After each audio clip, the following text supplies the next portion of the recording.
கர்த்தருடைய பரிசுத்த நாமத்துக்கு மகிமை உண்டாவதாக. இன்றைக்கு கூட நாம் ஒரு வசனத்தை பார்க்கலாம். லூக்கா எழுதின சுவிசேஷம் 6வது அதிகாரம் 46வது வசனத்தை நாம் வாசிக்க கேட்போம். என்னை ஆண்டவரே ஆண்டவரே என்று நீங்கள் சொல்லியும் நான் சொல்லுகிறபடி நீங்கள் செய்யாமல் போகிறது என்ன? இதன் அர்த்தம் என்னவென்றால், அர்த்தமற்ற ஆவிக்குரிய வாழ்க்கை வாழுகிறவர்களை பற்றி கர்த்தர் இங்கே குறிப்பிடுகிறார். எப்படி என்றால், என்னை ஆண்டவரே ஆண்டவரே என்று சொல்லியும், ஆண்டவரை அறிந்திருந்தும், இயேசுவே மெய்யான தெய்வம் என்று அறிந்திருந்தும், அவருக்கு ஆராதனை செய்தும், அவரை தொழுது கொண்டும் இருக்கிற அநேகர் இன்றைக்கு அவருடைய வார்த்தைக்கு கீழ்ப்படுகிறதில்லை என்பதை இந்த இடத்திலே கர்த்தர் சுட்டி காட்டுகிறார். இப்படி என்றால், ஒரு மாணவன், ஒரு ஆசிரியர் இருக்கிறார். அந்த மாணவன் அந்த ஆசிரியர் மீது மிகுந்த மதிப்பும் மரியாதையும் வைத்திருக்கிறான். அவர் எடுக்கிற எல்லா வகுப்பிலும் இவனும் கலந்து கொள்ளுகிறான். ஆனால் தேர்வு நாள் வரும் பொழுதோ அந்த தேர்விலே இந்த மாணவன் தோல்வி அடைந்து வருகிறான்.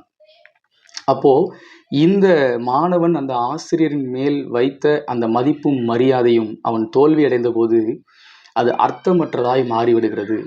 அப்படியாக இன்றைக்கு அநேகர் ஆண்டவரை ஆராதனை செய்தும் அவரை தொழுது கொண்டும் இருக்கிற அநேகர் அவருடைய வார்த்தைக்கு செவி கொடுக்காமல் இருக்கும் பொழுது அவர்களுடைய ஆவிக்குரிய வாழ்க்கை அர்த்தமற்றதாய் மாறிவிடுகிறது. இந்த அர்த்தமற்றதாய் மாறிவிடுகிற இந்த ஆவிக்குரிய வாழ்க்கை வாழுகிறவர்கள் எப்படி இருப்பார்கள் என்றால், ஒரு நிலையான வாழ்க்கை அவர்களுக்கு இருக்காது. ஒரு நிலையற்ற வாழ்க்கை என்பதுதான் இருக்கும். ஆண்டவருடைய வார்த்தைக்கு செவி கொடுக்காமல், அவருடைய கட்டளைகளை கை கொள்ளாமல், அவருடைய கற்பனைகளை கை கொண்டு நடக்காமல் இருக்கிறவர்களுடைய வாழ்க்கை நிலையற்ற வாழ்க்கையாய் காணப்படும். அதுதான் இதே அதிகாரத்திலே லூக்கா 6வது அதிகாரம் 49வது வசனம் சொல்லுகிறது. என் வார்த்தைகளை கேட்டும் அவைகளின்படி செய்யாதவனோ அஸ்திபாரம் இல்லாமல் மண்ணின் மேல் வீடு கட்டினவனுக்கு ஒப்பாயிருக்கிறான். நீரோட்டம் அதன் மேல் மோதின உடனே அது விழுந்தது. அவனுடைய வீடு விழுந்து முழுவதும் அழிந்தது. ஒரு சின்ன ஒரு போராட்டம், ஒரு பிரச்சனை, ஒரு பாடு, ஒரு துன்பம் வரும் பொழுது அவனுடைய வீடு நிலை நிற்காது, அவனுடைய வாழ்க்கை நிலை நிற்காது. அப்படிப்பட்ட ஒரு அர்த்தமற்ற ஆவிக்குரிய வாழ்க்கை வாழுகிறவர்களுடைய நிலைமை இவ்வாறாக முடியும். ஆனால் ஆண்டவர் அதை விரும்புகிறதில்லை.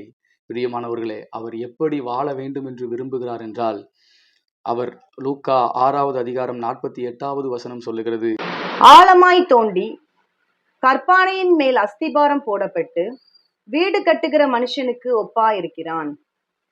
பெரும் வெள்ளம் வந்து நீரோட்டம் அந்த வீட்டின் மேல் மோதியும் அதை அசைக்க கூடாமல் போயிற்று.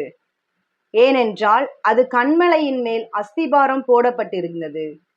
அவருடைய வார்த்தையை கை கொண்டு அவருக்கு கீழ்ப்படிந்து கற்பாறையின் மேல் அஸ்திபாரம் போட்டு வீடு கட்டுகிற மனுஷனாய் வாழ வேண்டும் என்று அவர் விரும்புகிறார்.